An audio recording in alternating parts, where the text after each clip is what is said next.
जय गुरुदेव। दोस्तों नमस्कार। आशा करता हूं आप सब कुशल मंगल से होंगे, प्रेम से होंगे। आप अपने परिवार के साथ थे, निर्भयता से निर्भीकता के साथ अपना जीवन व्यतीत कर रहे होंगे और मैं आप सब लोगों की मंगल कामनाएं मां भगवती से हमेशा करता हूं। दोस्तों आज के इस वीडियो में मैं आपको एक बहुत ही जबरदस्त, बहुत ही गजब का यंत्र बताने जा रहा हूं। और ये यंत्र यदि आपने बना लिया, इसको तैयार कर लिया जैसा मैं बताता हूं, तो निश्चित रूप से आपकी तमाम जिंदगी की जो व्याधियां हैं, जो परेशानियां हैं, वो सब समाप्त हो जाएगी। निश्चित मानिए खत्म हो जाएंगी सारी परेशानियां। तो इस चैनल को सब्सक्राइब कीजिए अगर नए हो तो, और लाइक कीजिए। इसके साथ ही अपने दोस्तों में शेयर जरूर कर दिया कीजिए ताकि सभी लोग हमारे इन प्रयोगों का लाभ उठा सके। हमारी सोच विस्तृत होना चाहिए, मानवतावादी सोच होना चाहिए। हमें स्वार्थी बनकर नहीं रहना है। तो मैं आज आपसे जिस यंत्र की बात कर रहा हूं उसको सर्व व्याधि हरण यंत्र कहते हैं। यानी एक ऐसा यंत्र जो तमाम व्याधियों को हर लेता है, जो तमाम परेशानियों को, तमाम सारे संकटों को हर लेता है।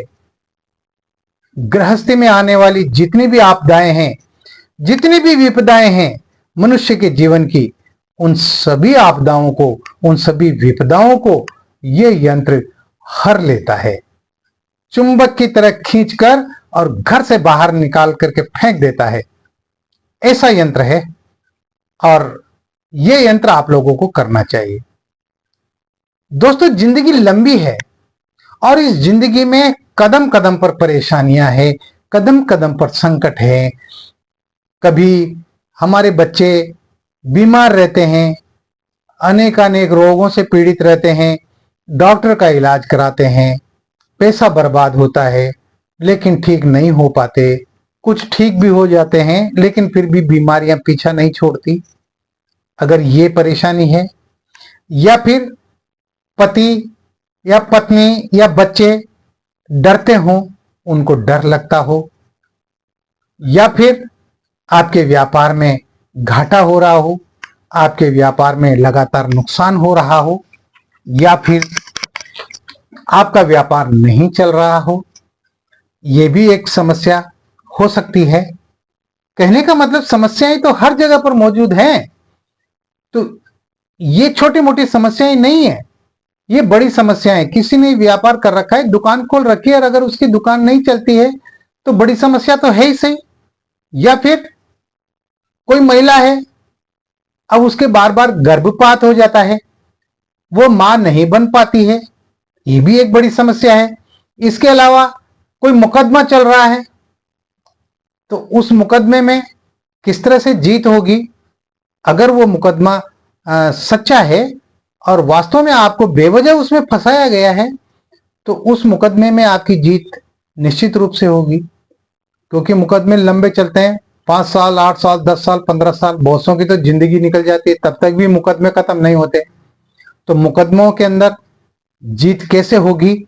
और इसके साथ ही बहुत सारे हमारे आसपास शत्रु रहते हैं, हमारे शत्रु बन जाते हैं।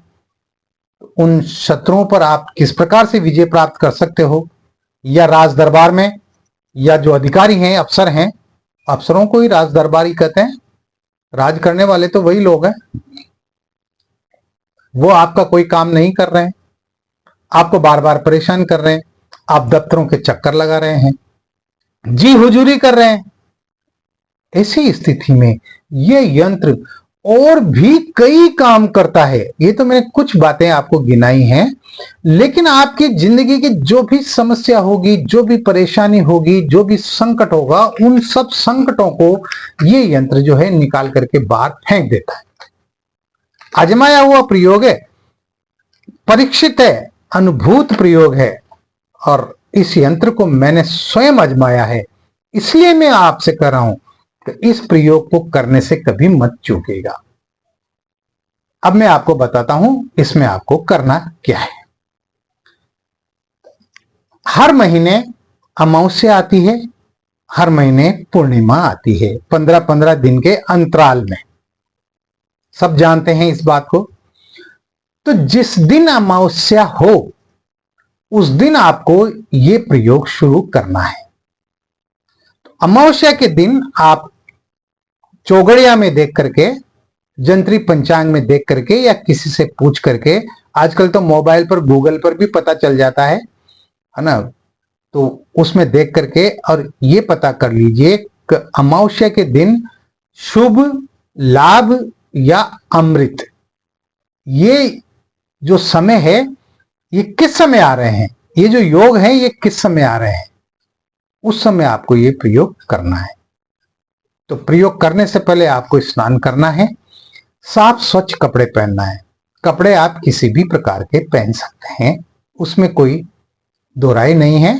ये नहीं कि भाई लाल ही कपड़े हों, गुलाबी हों या पीले हों, जो भी वस्त्र हो आपके पास में, लेकिन वह साफ होने चाहिए, धुले हुए होना चाहिए। साफ वस्त्र पहन करके अपने पूजा स्थान पर आप जो है किसी भी प्रकार का आसन बिछा करके बैठ सकते हैं। आसन लाल हो सकता है, पीला हो सकता है, गुलाबी हो सकता है, इसमें भी कोई प्रतिबंध नहीं है। आपके पास में धूप होना चाहिए, अगरबत्ती होना चाहिए, घी का दीपक होना चाहिए और गूगल होना चाहिए। गूगल आपको मार्केट में मिल जाती है। ये बाजार में पंसारी की दुकान जो होती है ना, वहां पर मिल जाती है, तो वहां से आप गूगल खरीद लें। इसके साथ ही आप भोजपत्र चाहिए आपको एक, और आपको अष्टगंध की स्याही बनानी है। तो अष्टगंध भी आपको पंसारी की दुकान पर या पूजन सामग्री की दुकान पर उपलब्ध हो जाती है। उसको आप गंगा जल डाल के, या गंगा जल नहीं हो तो गुलाब जल की शीशी आप बाजार से खरीद लें और उसमें थोड़ा सा गुलाब जल डाल लें। और इसके साथ ही आपके पास में जो कलम होना चाहिए यंत्र बनाने के लिए, वो कलम होगी पीपल की टहनी की। तो पीपल के वृक्ष भी हर जगह होते हैं, हमारे आसपास हर गांव में, हर शहर में आपको मिल जाएंगे। तो पीपल के वृक्ष से एक टहनी तोड़कर, ज्यादा पतली भी ना हो, ज्यादा मोटी भी ना हो, उसको तोड़ करके और चाकू की सहायता से आप कलम बना लें। और आपको भोग के लिए आप अपने घर पे बना हुआ कोई भी मीठा पदार्थ आप भोग में रख सकते हैं। अगर नहीं बना सकते तो आप मिश्री का भोग लगा सकते हैं, आप काजू का भोग लगा सकते हैं, आप बादाम का भोग लगा सकते हैं। यानी जो पंचमेवा जो होता है ना, उस पंचमेवा का भी आप भोग लगा सकते हैं। तो भोग भी आपको रोजाना लगाना है, यानी प्रसाद रोजाना चढ़ाना है। अब आपको क्या करना है, ये तमाम सारी वस्तुएं इकट्ठी करने के बाद में आपको अमावस्या के दिन बैठ जाना है और आपका मुंह उत्तर दिशा की ओर होना चाहिए। सामने बाजोट पर आप लाल कपड़ा बिछा दें, और लाल कपड़ा बिछाकर उस पर आपको एक हनुमान जी की तस्वीर रखनी है। अगर हनुमान जी की तस्वीर खड़ी हुई मुद्रा में हो तो वो ज्यादा अच्छी है। एक हनुमान जी की तस्वीर आपको उसमें रखनी है। अब सबसे पहले आपको हनुमान जी की साधारण सामान्य पूजा करनी है। स्नान करा के और जो है तिलक लगा दें, अक्षत चढ़ा दें और पुष्प चढ़ा दें। और उसके बाद में आपको ये जो यंत्र स्क्रीन पर नजर आ रहा है, ये यंत्र आपको भोजपत्र पर अष्टगंध की स्याही से, पीपल की कलम से बनाना है। ठीक ऐसा का ऐसा ही बनाना है जैसा आप स्क्रीन पर देख रहे हैं। इस तरह का आप यंत्र बनाएं। जिस हाउस के अंदर जो अंक लिखा हुआ है, आपको वही अंक उस हाउस में लिखना है, उस खाने में लिखना है, साफ साफ। अब जब यंत्र बन जाए तो यंत्र बनने के बाद में आपको क्या करना है, उस यंत्र को वहां पर पाटे पे रख दीजिए। यानी जो बाजोट आपने जो लगाई है, जिस पर हनुमान जी की तस्वीर रखी हुई है, आप उस बाजोट पर वहां रख दीजिए। और हनुमान जी के दाएं पैर की तरफ रखेंगे आप, बाएं पैर की तरफ मत रखना, और हनुमान जी के दोनों पैरों के बीच में भी मत रखना। आपको वह हनुमान जी के दाएं पैर की तरफ वह यंत्र आपको बना करके रखना है, ठीक है। अब उसके बाद में आपको यंत्र की पूजा करनी है। यंत्र की पूजा, उस पर हल्के से पानी की छींटे मारें और तिलक लगाएं। तिलक कोई भी हो सकता है, चंदन का हो सकता है, रोली का हो सकता है। तिलक लगाएं, 2-4 अक्षत चढ़ाएं और एक पुष्प चढ़ाएं। इसके साथ ही आपको गुलाब का जो इत्र होता है, वो गुलाब का इत्र भी आपको उस पर यंत्र पर लगाना है।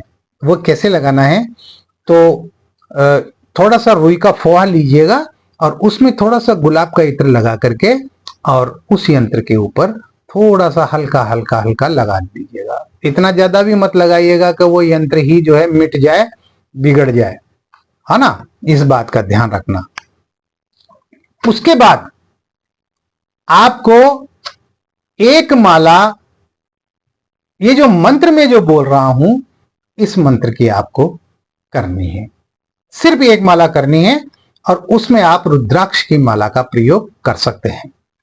तुलसी की माला हो आपके पास तो तुलसी की माला का भी प्रयोग कर सकते हैं, लेकिन अगर रुद्राक्ष की माला हो तो वो ज्यादा अच्छी रहेगी, है ना। तो मंत्र क्या है, तो मंत्र इस प्रकार है। आवो वीर हनुमंता, अंजनी के पूत, थोर जागृत कीजिए, मसान बांध, सातों जोगनी बांध, 52 वीर बांध, अहो वीर लक्ष्मण वीर, मेरी भक्ति गुरु की शक्ति, फुरो मंत्र ईश्वरो वाचा। ये मंत्र जो स्क्रीन पर चल रहा है, आप स्क्रीन, इसको मोबाइल को जो है इसको रोक करके आप इस मंत्र को आप कागज में लिख लीजिएगा। ये शाबर मंत्र है और बहुत तेजस्वी मंत्र है।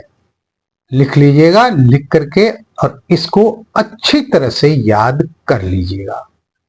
याद करना जरूरी है, मंत्र पूरी तरह से याद होना चाहिए, कंठस्थ याद होना चाहिए।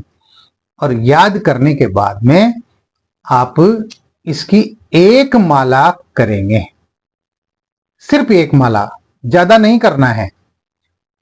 और ये क्रिया आपको रोजाना करनी है, पूर्णिमा तक, अमावस्या से पूर्णिमा तक रोजाना 15 दिन तक आपको इसी तरह से करना है। वही आपको पहले हनुमान जी का जो है वो पूजन करना है संक्षिप्त, और जो है फिर यंत्र का पूजन करना है। वहां पर धूप दीप अगरबत्ती जला दें और गूगल जलाते रहें।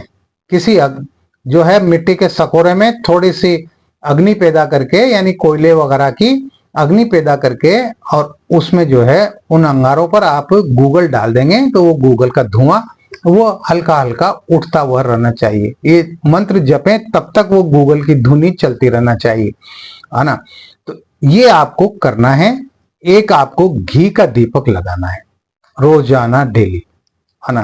तो घी इतना हो दीपक में कि आप ये तमाम सारी क्रिया करके जब निपट जाए, यानी एक माला करके जब निपट जाए, वहां तक तो कम से कम वो दीपक चलना ही चाहिए। ज्यादा देर तक भी चले तो कोई दिक्कत वाली बात नहीं है, लेकिन वहां तक चलना चाहिए।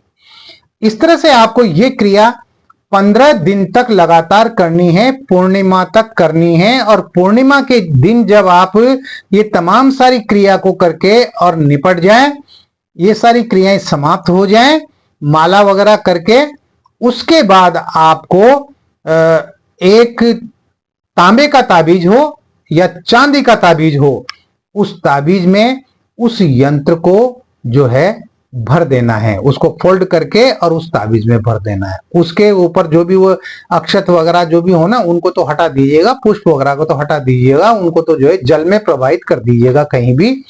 लेकिन उस यंत्र को आपको मोड़ करके भोजपत्र को और उस ताबीज में भर दीजिएगा। और उस ताबीज को आप या तो गले में पहन लें या अपनी दाएं हाथ की भुजा में बांध लें। डोरा कोई भी हो सकता है, लाल भी हो सकता है, काला भी हो सकता है ना। ये कर लें और फिर आप चमत्कार देखिए। देखिए आप कहेंगे कि वास्तव में गुरुजी आपने गजब की चीज बताई है ना। अब इसमें तो कोई ज्यादा संकट वाली बात नहीं है ना। ये तो साधारण जो है क्रिया है, जिसको अपने घर पे आप कीजिए, अपने पूजा स्थान पर कीजिए। इसमें यह भी नहीं कि अलग से कमरे की आवश्यकता हो, लेकिन इस बात का तो ध्यान रखना पड़ेगा कि उस यंत्र की कोई जो है छेड़छाड़ न करे। आपके अलावा परिवार के अन्य सदस्य वो उस यंत्र से दूर रहे 15 दिन तक। ये 15 दिन का प्रयोग है। इसको करने के उपरांत आपकी जिंदगी में एक जबरदस्त बदलाव आएगा, आपकी जिंदगी में एक उछाल आएगा और आपका जो समय है, जो वक्त है, जो बुरा समय जो चल रहा है, खराब समय जो चल रहा है, उसमें तेजी से बदलाव होगा, बड़ी तेजी के साथ बदलाव होगा। और आप कल्पना नहीं कर सकते कि वास्तव में ये यंत्र किस तेजी के साथ आपका काम कर रहा है। ये बहुत बेहतरीन यंत्र प्रयोग मैंने आपको बताया है। सर्व व्याधि हरण ये प्रयोग है, यंत्र है, जिसे सभी साधकों को करना चाहिए। दोस्तों, कुछ करोगे ना तभी कुछ होगा। हम अगर बैठे बैठे सोचते रहें कि मुझे मुंबई जाना है, दिल्ली जाना है, कोलकाता जाना है, तो बैठे रहने से थोड़ी काम चलेगा। उसके लिए क्रिया करनी पड़ेगी, आपको टिकट बनवाना पड़ेगा, फिर घर से आपको उठ करके और स्टेशन जाना पड़ेगा, फिर ट्रेन का इंतजार, फिर ट्रेन में अपने कंपार्टमेंट में अपनी सीट पर बैठना पड़ेगा, समय देना पड़ेगा। कितने घंटे लगते हैं? 10 घंटे, 15 घंटे, 30 घंटे, तब जाकर के आप अपने गंतव्य स्थान पर पहुंचोगे। तो इतना तो करना ही पड़ेगा। कीजिए आप इस प्रयोग को। मिलते हैं फिर एक नए वीडियो में नई जानकारी के साथ, एक और बेहतरीन तंत्र मंत्र यंत्र प्रयोग के साथ में। तब तक बने रहिए सिद्ध साधना ही चैनल पर, जो आपका अपना है। ये आपका ही चैनल है, इसमें मेरा कुछ भी नहीं है। और किसी प्रकार की कोई शंका है, कोई समाधान चाहते हैं, प्रश्न का उत्तर चाहते हैं, तो स्क्रीन पर जो व्हाट्सएप नंबर चल रहे हैं, इन व्हाट्सएप नंबर पर आप मुझे मैसेज कीजिए। एक बात और कहना चाहूंगा कि हमारे बहुत सारे साथी जो है कुछ उड़ीसा से हैं, कुछ केरला से भी है, कुछ आंध्र प्रदेश से भी है। और चूंकि मैं हिंदी भाषी क्षेत्र में रहता हूं, राजस्थान में रहता हूं, तो मैं तो हिंदी जानता हूं, अंग्रेजी जानता हूं, संस्कृत जानता हूं, ये भाषाएं मैं जानता हूं। अब उड़ीसा के कोई साथी अब उड़िया भाषा में या तमिल भाषा में या तेलुगु भाषा में या मलयालम भाषा में अगर मुझे कोई मैसेज करेंगे और अगर कुछ पूछेंगे, तो वो मेरे लिए पढ़ना और फिर जवाब देना भी मुश्किल हो जाता है। तो आप लोग मैसेज कीजिए, और जहां तक है आप हिंदी में मैसेज कीजिए, अंग्रेजी में भी कर सकते हैं। तो अगर और भी ज्यादा आपको समस्या हो तो आप हिंदी जानते हैं तो आप मुझे फोन पर भी बात कर सकते हैं, अपनी समस्या को बता सकते हैं। अगर गंभीर समस्या है तो हमारे कई साधक और साधिकाएं हैं जो उनके फोन आते रहते हैं, उनके मैसेज आते रहते हैं। तो आप निश्चिंत रहिए, आपके हर सवाल का जवाब दिया जाएगा, आपकी हर शंका का समाधान किया जाएगा। मिलते हैं एक और नए वीडियो में। तब आप खुश रहें, प्रसन्न रहें, हंसते रहें, मुस्कुराते रहें। जय गुरुदेव।